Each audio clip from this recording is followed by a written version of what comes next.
Rapaziada, bora dar uma olhada aí no que a imprensa tá falando aí. Flamengo 1, Inter 0 no Maracanã. Libertadores aí, né? A gente vai dar uma olhada aqui que a imprensa tá falando. Bora que bora. Popular brasileira, Pratos. É o seguinte, ó, vocês podem continuar com a gente aí, tá? 10 gols de bola parada, desde a chegada de Rodrigo Caio como auxiliar técnico do Flamengo. Eu tava vendo essa tela e lembrando que isso faz uns, sei lá, 8, 10 anos. Uma vez o Rodrigo Caio, quando ainda estava no São Paulo, ele veio aqui no estúdio, na época era o Bate-Bola Debate, e aí ele fez aqui, nesse telão aqui, a questão de bola parada, de como se posicionar, de como subir, de como bloquear o adversário, no caso ele, né, como defensor ainda. E aí é curioso que hoje, bom, a bola parada tem sido uma das armas do Flamengo, claro que não é só o Rodrigo Caio. Você lembrava, né, Dom, que isso também não é de agora, já é de antes, mas é uma arma rubro-negra. Exato, acho que é importante só pontuar para não parecer que surgiu agora essa questão da bola parada do Flamengo, mas tem muito mérito do trabalho do Rodrigo Caio, sem dúvida nenhuma, como isso tem sido recorrente e há um repertório a mais, né? E ainda mais um Flamengo que às vezes tenha dificuldade em alguns jogos, como foi ontem, como foi, por exemplo, no Clássico contra o Fluminense, e isso acaba sendo determinante. E o que é legal também de destacar, para você ser eficiente, é muito trabalho constante, porque não é encontrar uma fórmula e repetir, porque os adversários vão estudar e vão saber neutralizar.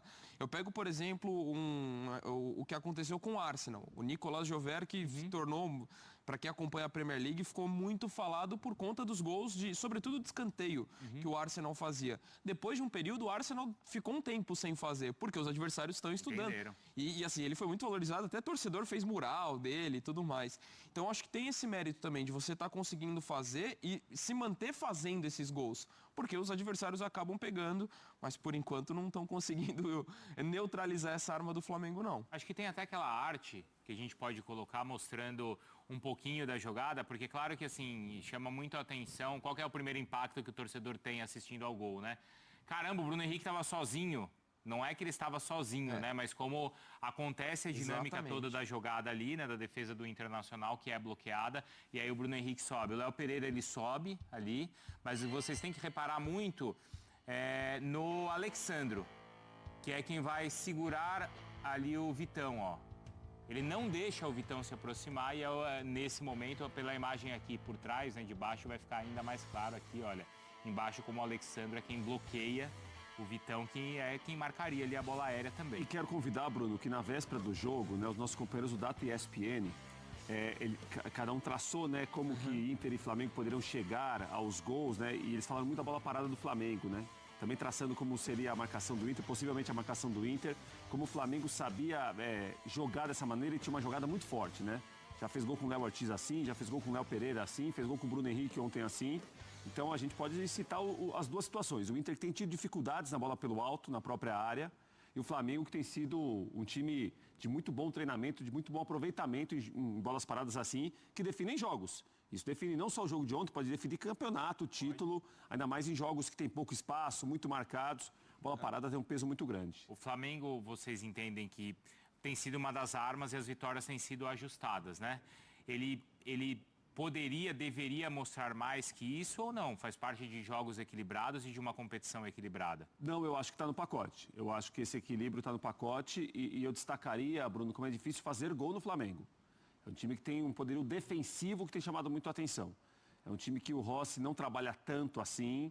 Os zagueiros geralmente estão muito bem posicionados. A gente viu ontem quando o Inter cresce no jogo, quando o Matias faz a jogada pela direita, o Léo Ortiz está no meio da área para cortar. Em outros momentos houve um corte do Léo Pereira também. Então é um time que às vezes é econômico para fazer gols, mas dificilmente é vazado, ou mais de uma vez é vazado no jogo.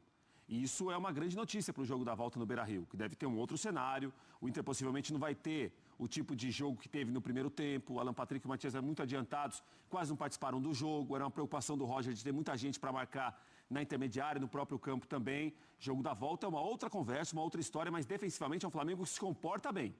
Independentemente dos jogadores escolhidos pelo Felipe Luiz, às vezes é o Everton Araújo que é mais marcador, é o Alan que marca menos e joga um pouco mais, o Jorginho também.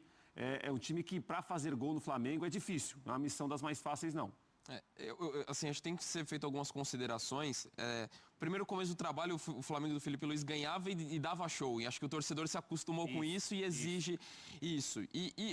Tem potencial, acho que tem potencial para jogar mais o Flamengo. Eu vejo, é um time consistente, porque não é que ele passa sufoco muitas vezes, tem a questão defensiva que o Prats lembrou, mas tem jogos que ele domina a posse de bola, mas não cria tantas oportunidades.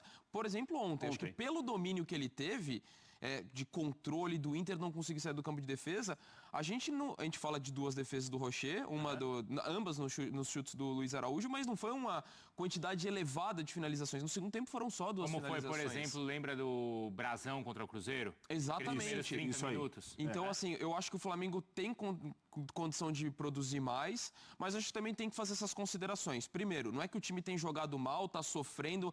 Muitas vezes ele tem o domínio, tem o controle, só que peca nessa questão de criar chances com maior quantidade. E tem a questão que a gente não pode ignorar, que não é só que o Flamengo tem um elenco, gastou tudo que podia e tudo mais. É um time que passou por uma mudança significativa do time titular. E a gente fala do Carrascal ser inserido, do Saul, mas são jogadores que aos poucos, o Jailson falava isso mais cedo, aos poucos estão assimilando a ideia do Felipe Luiz, não assimilando, mas ganhando condições físicas para aplicar aquilo que se espera. Então acho que é um Flamengo ainda em transformação, mudança significativa do lado direito, e isso tem que ser considerado também para um time que ainda não atingiu esse potencial. Agora, mais uma vez, o Flamengo fez um grande primeiro tempo e talvez, Cícero, Berton, tenha faltado um pouco de fôlego na segunda etapa. Por que isso aconteceu no jogo de ontem? A gente vai ver como os 2 técnicos analisaram. Mas é verdade que hoje, eu acredito que muito tenha sido erros técnicos, individuais, aonde nos tiraram o domínio e o controle, tiveram que fazer nosso time correr, caímos bastante o nosso nível. Também pelo resultado a favor, talvez, é isso que vem acontecendo, essa queda no segundo tempo, são sempre quando o time está com um resultado favorável. Mas também, como eu repito, o Inter não criou chances, né, apenas na gente, e a gente teve mais chances claras de gol, infelizmente ou felizmente. Fizemos 1-0 e vamos com uma certa vantagem pequena para a volta, mas não tem nada definido. O segundo tempo foi justamente a gente dar um passo à frente, entrar uns 20 metros para dentro do campo do Flamengo, acabar oferecendo as bolas em profundidade, que era o que a gente imaginava que com a escalação do Bruno Henrique o Felipe ia explorar. Também vendo o jogo da gente contra o Bragantino e as bolas às costas que nós, com um bloco mais alto, cedemos. Então a intenção no primeiro tempo foi justamente a gente estar com o bloco um pouquinho mais baixo, para que essas bolas em profundidade não entrassem, né? Eu acho que a gente conseguiu com mérito. Os méritos do Colorado. Então aí a diferença, né? Os números dos 2 times em cada tempo. Olha só como no primeiro tempo o Flamengo teve mais de 70% de posse de bola, 8 finalizações, 20 ações na área do Colorado. 20! E no segundo tempo, olha o número de ações na área do rival, 5. E aí o Inter com mais, né? 7 ações na área do rival contra 3 ali na primeira etapa.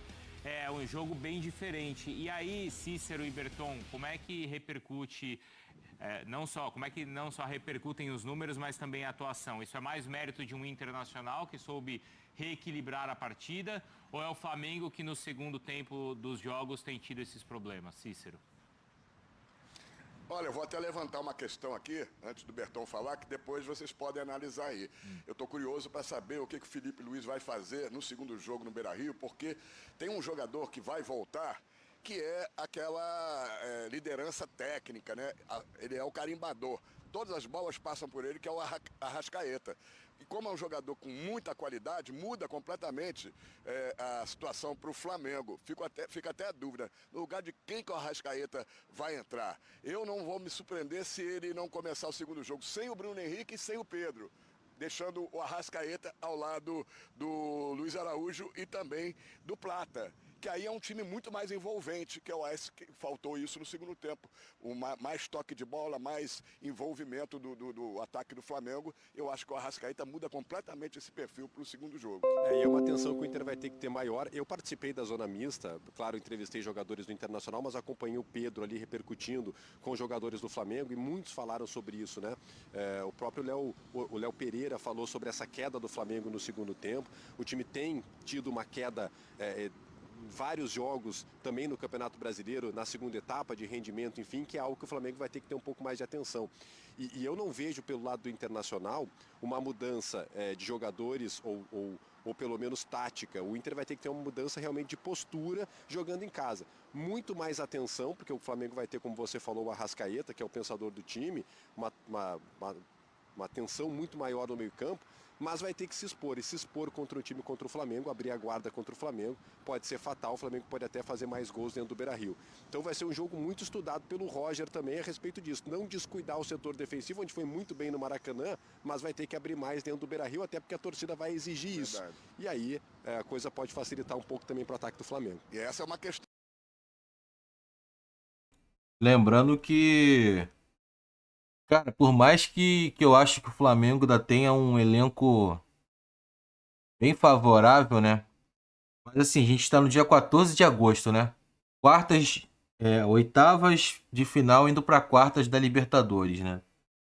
O Flamengo jogou Mundial, abriu janela, fechou janela, abriu janela de novo. O Flamengo vendeu o jogador agora na reta final de julho para agosto e... Então, no meu entendimento, é meio complicado você fazer essa transição de elenco. Cara, o Flamengo perdeu o lado direito todo dele. É assim, é uma diferença absurda. Você perder simplesmente o Wesley e Gerson, né? Então, não sei se foi erro de planejamento, não sei se foi alguma coisa do acaso, porque perder dois jogadores assim, perder um lado assim, e ontem ainda não tinha o Arrascaeta que faz diferença no time, e você pode comprometer o planejamento do clube, né? No caso, ontem o Flamengo, pô, jogou, querendo ou não, por mais que tenha elenco, vamos colocar aí, não jogou com o Pulgar, não jogou com a Arrascaeta, vou colocar desfalque do que o Flamengo vem até agora. Aí sem o Gerson, sem o Wesley, entrou no caso o Emerson Royal, né? Ali para revezar com o Varela. A dupla de zaga é essa aí, a competição toda praticamente. Lateral esquerda tá bem servido. Principalmente ali no meio de campo, né, cara? Porque De La Cruz e Pulgar, eles vinham muito bem, no meu entendimento. Por mais que o Jorginho tenha encaixado, mas o Jorginho, ele, querendo ou não, ainda tá em adaptação. Eu acho que se o Jorginho pegar umas férias, fazer uma pré-temporada, resetar no Flamengo, vai ser titular absoluto. Mas querendo ou não, se você for contar, eu já contei 4 jogadores e ainda tem lá do lado esquerdo, Samuel Lino, tá entrando agora, ainda não pegou entrosamento. Então pode dizer que o Flamengo tá com meio time aí adaptado, porque ainda vai entrar o Carrascal, ainda tem o Saul que vai entrar. Então é muito complicado você ter que mexer no planejamento da equipe com competição andando. E a gente sabe que se de repente o Flamengo tivesse completinho, vamos dizer que Gerson e Wesley não tivessem saído, o Pulgar não se tivesse machucado, o Alexandre não tivesse machucado, querendo ou não, ele tá voltando de lesão, o Arrascaeta tava suspenso. Se o Flamengo tivesse completo mesmo, eu acho que o Flamengo venceria essa partida contra o Inter por um placar elástico, né? Mas enfim, são coisas do futebol, isso infelizmente acontece. Mas é arriscado, como eu disse, né? Você fazer um planejamento assim no meio da competição, ainda mais com uma Libertadores, né? Que é mata-mata. O Flamengo deixou o jogo praticamente aberto, né? Contra o Inter na volta. Eu acredito ainda na classificação. Se eu fosse o Felipe Luiz, se bem que o Arrascaeta volta, né? Mas teria que encaixar ele num lugar ali, cara. Na esquerda. Bem que na esquerda ali vai ser o Plata Luiz Araújo. Não vai arriscar isso agora. Então é complicado você mexer na equipe, né? Com a competição rolando, né? Mas vamos escutar o que eles falam aí. Então que a gente vai ter que ver à frente, então, o Bruno, companheiros aí em São Paulo, no lugar de quem que o Arrascaeta vai entrar e o que o Flamengo ganha com a volta do Arrascaeta. Essa é uma boa discussão até, né? Para os técnicos também estudarem até o jogo da próxima quarta. Berton, até mais, tá? Bom retorno para você, para Porto Alegre. Cícero, a gente já volta a conversar também. Até mais. Até mais, um Vou para abraço. Porto Alegre, tchau. Falamos de lá. É isso Beijo para aí. vocês. Chega de... Não, mas aí não é tá baixo astral, né? Não, em hipótese alguma. Esse Em do hipótese lado, alguma. do lado do Cícero Melo, Que pode melhorar semana que vem, né? pro Colorado pode. né? isso aí. Tem indícios disso, Prats? Não, é uma outra conversa, é uma outra história. O Roger certamente vai preparar o time de uma outra maneira. Talvez seja um Inter que se assemelha muito mais ao Inter que se apresentou em Bragança Paulista, que foi o jogo que deu ao Roger uma condição de mudar um pouco o time também, e menos o time do primeiro tempo de ontem. Acho que o Inter vai, em um primeiro momento, sair para pressionar mais à frente. Vai, não sei se dividir posse de bola, mas vai ficar mais com uma bola também. É um Inter que vai lembrar mais o do segundo tempo, mas finalizando melhor, né? Chegando mais do que o Inter do primeiro tempo, que teve claramente uma preocupação de tirar espaço, de conter a velocidade do Flamengo. Porque se Isso defendeu funcionou bem, até é verdade, o Inter, sim, não é? Sim. Não, é o que falava muito bem o Donk aqui. Sofre um gol de bola parada, é o mérito do Flamengo também, que sabe e treina muito esse tipo de jogada. Mas se você parar para pensar, houve essa chance do Luiz Araújo, um chute de fora da área, depois há um arremate do Plata, que o Rocher defende, um toque de cabeça do Plata, que o Rocher defende também. Mas não foram, assim, finalizações muito perigosas para o propósito do Inter de defender mais atrás. Por outro lado, o Inter deixou o Alan Patrick e o Matias muito fora de jogo. Né, o centroavante, que tem muito potencial, é uma jovem aposta do Roger, até pelo momento ruim de Borré e Ener Valencia. O Matias ontem participou pouco do jogo. Ele foi um jogador muito discreto na partida. Certamente o Inter na volta, se for jogar o Matias ou se for uma outra opção, acho que o Matias vai ficar no time, vai municiar mais o centroavante. Vai ser centroavante só de, às vezes, pegar lançamento, brigar com o zagueiro, centroavante de jogar um pouco mais, de ter mais bola no pé. Acho que vai passar por aí. Até por essa condição. Então vocês entendem que essa diferença do segundo tempo se deve mais aos méritos do Inter. É isso, Dom? Eu, assim, acho que as duas coisas têm que ser atribuídas, porque, mas assim, não é de ontem que o Flamengo tem tido esses esse problemas. é o ponto. Esse é o ponto. E até pela intensidade do jogo, acho que o time ainda não consegue sustentar. E assim, a gente fala isso do Flamengo, a gente fala isso do Vasco, a gente fala do Cruzeiro. Acho que é uma realidade até pela dinâmica Atlético mesmo. do Atlético. Então é uma questão do calendário, ainda Porque mais... o próprio Felipe falou e é verdade. Isso acontece quando o time já tem vantagem. Exato. Já está em vantagem. E normalmente... E acho que a questão maior é conseguir você transformar o período intenso que o Flamengo tem em criar chances mais claras. Acho que esse é o principal ponto. O Cruzeiro mesmo sofreu isso contra o Santos e contra o Ceará.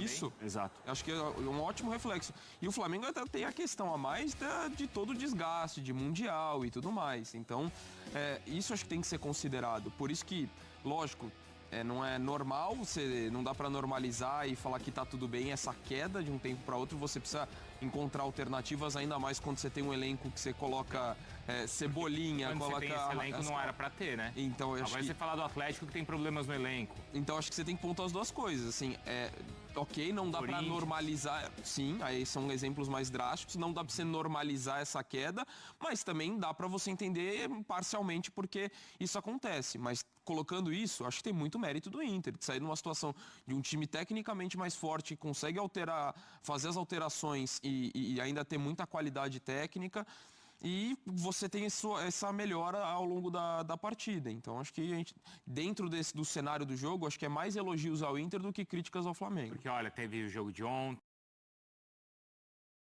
Mas é isso, rapaziada. Espero que vocês tenham curtido o vídeo aí. Comenta o que vocês acharam da partida. Ou vocês acham que o Flamengo podia ganhar por mais, enfim. Quero saber a sua opinião. Fechou? E eu vou ficando por aqui. Tamo junto. Até o próximo vídeo. Valeu.